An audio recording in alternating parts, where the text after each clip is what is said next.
बुरी पड़ोसन। ये देखो, इस सरिता ने फिर कचरा अपने आंगन में डाल दिया। ये इंसान है या जानवर? कचरा कहीं भी हो, कूड़ेदान का रास्ता ढूंढ ही लेता है। तुमने मेरे घर को कूड़ेदान कैसे कहा है? वैसे ही जैसे तुमने मेरे परिवार को जानवर कहा। देखो, मैं राकेश भाई साहब का लिहाज कर रही हूँ, वरना क्या, मैं भी मुकेश भैया की वजह से चुप हूँ। राकेश की पत्नी सरिता और मुकेश की पत्नी विनीता के बीच ये झगड़ा रोज की बात हो गई थी, लेकिन हमेशा ऐसा नहीं था। दोनों परिवार 4 पुश्तों से अच्छे पड़ोसियों की तरह रह रहे थे। राकेश और मुकेश दोनों एक साथ ही बड़े हुए और बचपन से अच्छे दोस्त रहे। शादी के बाद दोनों की पत्नियां भी सहेलियां बन गईं, लेकिन धीरे धीरे दोनों में मनमुटाव हो गया, जिससे माहौल बदल गया। तब से ना चाहते हुए भी बचपन के दोस्त दूर हो गए। देखा, आज फिर उस सरिता ने हमारे घर कचरा फेंका। अरे इतनी हवा चल रही है, कहीं से उड़कर आ गया होगा। तुम्हें कैसे पता कि सरिता भाभी ने फेंका है? अरे जिस चिप्स का पैकेट मेरे सामने उड़कर आया, वो वही तो खा रही थी। अरे ये क्या बात हुई? अरे चुप रहो, तुम कुछ नहीं समझते। क्यों सुबह सुबह लड़ने लगती हो? तुमने देखा नहीं शुरू किसने किया था? कुछ भी बोलेगी तो क्या मैं चुपचाप सुन लूंगी? अरे नहीं, तुम तो बस सुनाती हो। क्या कहा तुमने? नहीं, कुछ नहीं, सब समझती हूँ मैं। देखना तुम, किसी दिन ना मैं। अरे अब बस भी करो ना भगवान, तुमसे तो बात करना ही बेकार है। एक तरफ दोनों पड़ोसनों को एक दूसरे से नफरत थी, वहीं दूसरी तरफ अपने पापा की तरह रोहित और ईशा भी अच्छे दोस्त थे। दोनों कॉलेज में साथ पढ़ते थे। सॉरी, आज मम्मी ने सुबह सुबह झगड़ा किया। अरे तुम क्यों सॉरी कह रही हो? ये तो रोज का है। कभी विनीता आंटी लड़ाई शुरू करती है तो कभी मम्मी, और फंस हम गए। हम और हमारे पापा बेचारे बचपन के दोस्त आपस में बात भी नहीं कर पाते। चलो अब घर आने में है, तुम आगे जाओ। अगर मम्मी या आंटी ने हमें साथ देख लिया ना तो हमारा कॉलेज जाना भी बंद हो जाएगा। सही कहा। चलो बाय, कल यहीं मिलते हैं। Okay bye. रोहित और ईशा की तरह मुकेश और राकेश भी छुप कर मिलते थे। सुबह छत पर दोनों मिलकर अपने दुख बांट लेते थे। कैसे हो भाई? बस ठीक ही हूँ, तुम सुनाओ, ऑफिस में सब ठीक? ऑफिस में तो सब ठीक है, बस घर में सब ठीक हो जाए। इन दोनों का झगड़ा तो रोज की बात हो गई है। तेरी हिम्मत कैसे हुई मेरे बेटे को आवारा कहने की? मुझे मिसेस शर्मा ने सब बता दिया, शर्म नहीं आती? अरे शर्म तो तुझे आनी चाहिए। मेरे पति की नौकरी के बारे में तूने कैसे कहा? वैसे तो मुकेश भाई साहब करती है, और पीठ पीछे ऐसी सोच। अरे उल्टा चोर कोतवाल को डांटे, खुद की चोरी पकड़ी गई तो मुझ पर इल्जाम लगा रही है। ये सब सुनकर मुकेश और राकेश छत से नीचे भागे। रोहित और ईशा भी बाहर आ गए। आज के बाद मेरी और मेरे घर वालों की बात भी की ना तो मुझसे बुरा कोई नहीं होगा। अरे तुझसे बुरा तो कोई है भी नहीं, और मुझे क्या पड़ी है तेरे घर वालों से? भाड़ में जाए मेरी बला से। दोनों गुस्से से आग बबूला होती अपने अपने घर चली जाती है और बचा हुआ गुस्सा घर वालों पर निकालने लगती है। तुम्हें क्या हो जाता है बार बार? अरे होगा तो अब कान खोल के सुन लो। आज के बाद अगर गलती से भी राकेश भाई साहब से बात करते दिखे ना तो तुम्हारी खैर नहीं।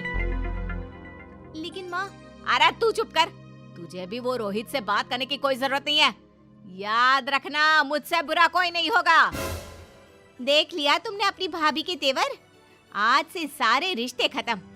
अब अगर छत पर तुमने मुकेश भैया से बात की तो। अरे तुम्हें कैसे पता कि हम छत पर मिलते हैं? तुमने क्या मुझे बेवकूफ समझा है?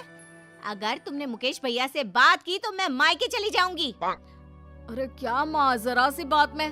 तू भी सुन ले हीरो, अगर कॉलेज में ईशा के साथ बात की तो अपनी माँ को भूल जाना। सरिता और विनीता के रोज रोज के झगड़ों को खत्म करने के लिए रोहित और ईशा ने प्लान बनाया और चुपके से राकेश और मुकेश को कॉलेज के कैंटीन में मिलने बुलाया।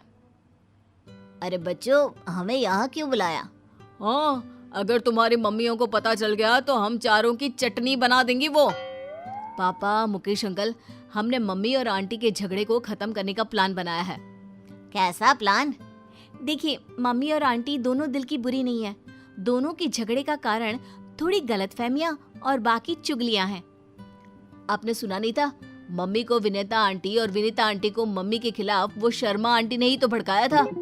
हाँ, विनीता तो बल्कि रोहित की हमेशा तारीफ करती है। कहती है इतना समझदार लड़का है, पढ़ाई में भी अव्वल है। सही कह रहे हो। सरिता भी तुम्हें अपना भाई मानती है। वो क्यों किसी से तुम्हारी बुराई करने लगी? बस पापा, इसीलिए हम चाहते हैं कि दोनों को एक दूसरे की अच्छाई का पता चले और झगड़ा भूलकर दोनों में दोस्ती हो जाए। ऐसा प्लान है। कल मम्मी मार्केट जाने वाली है और विनीता आंटी मंदिर, तभी सही मौका है। अरे लेकिन करोगे क्या? यहाँ आइए। दोनों बच्चों ने राकेश और मुकेश को प्लान सुनाया। लेकिन बेटा, कोई गड़बड़ तो नहीं होगी ना? डोंट वरी अंकल, हमने अपने दोस्तों के साथ मिलकर प्लान बना लिया है। सुनो जी, कल मंदिर जा रही हूँ मैं। अब ठीक है, आराम से जाना। हेलो रोहित बेटा, तुम्हारी आंटी निकल गई है।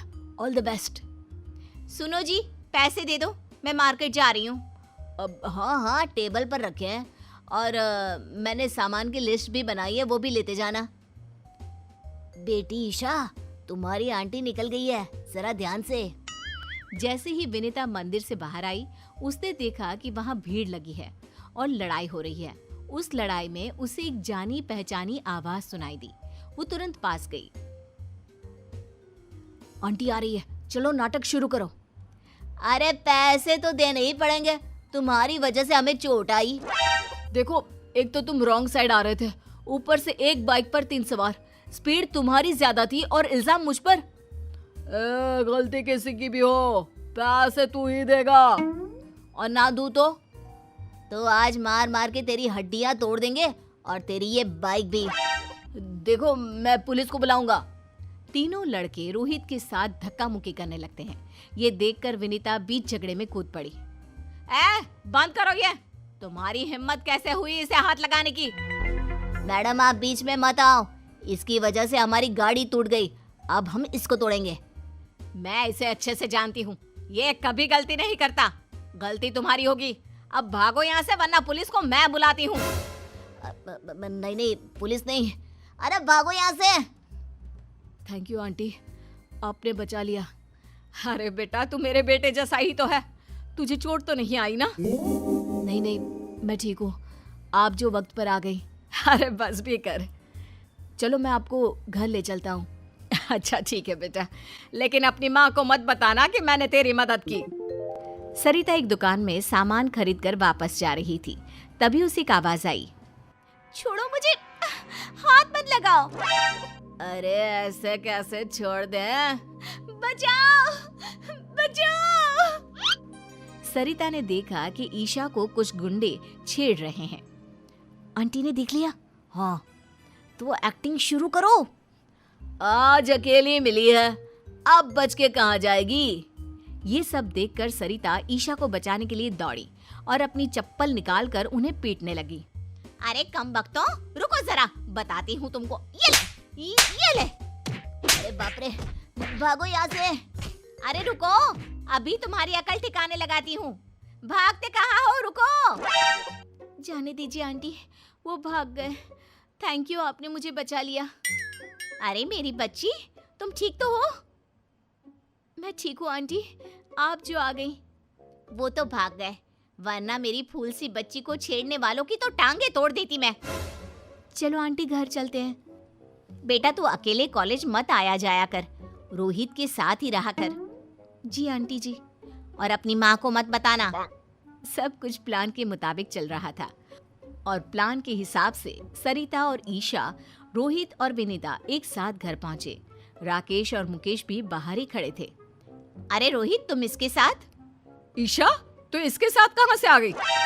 तब रोहित और ईशा ने अपनी अपनी मम्मियों को बताया कि कैसे आंटी ने उनकी मदद की। सारी बातें सुनकर दोनों की आंखों में आंसू आ गए। सरिता, थैंक यू, तुमने मेरी बेटी को बचा लिया। मैं तुम्हारा एहसान जिंदगी भर नहीं भूलूंगी।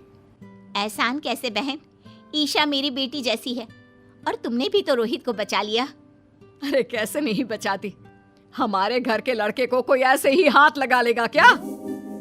मुझे माफ कर दो विनीता, मैंने तुम्हें गलत समझा। अरे गलती तो मेरी थी बहन, मुझे माफ कर दो। देखा सरिता, दिल की बुरी ना तुम हो ना विनीता, दोनों ने आज एक दूसरे के बच्चों की मदद की।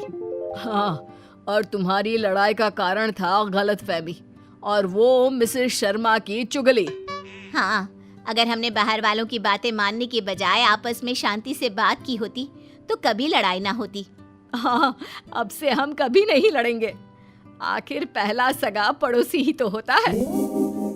उस दिन से दोनों में दोस्ती हो गई। अब मंदिर हो या मार्केट, दोनों साथ साथ जाती। राकेश और मुकेश भी खुलकर मिलते। सुबह की चाय दोनों आंगन में साथ बैठकर पीते।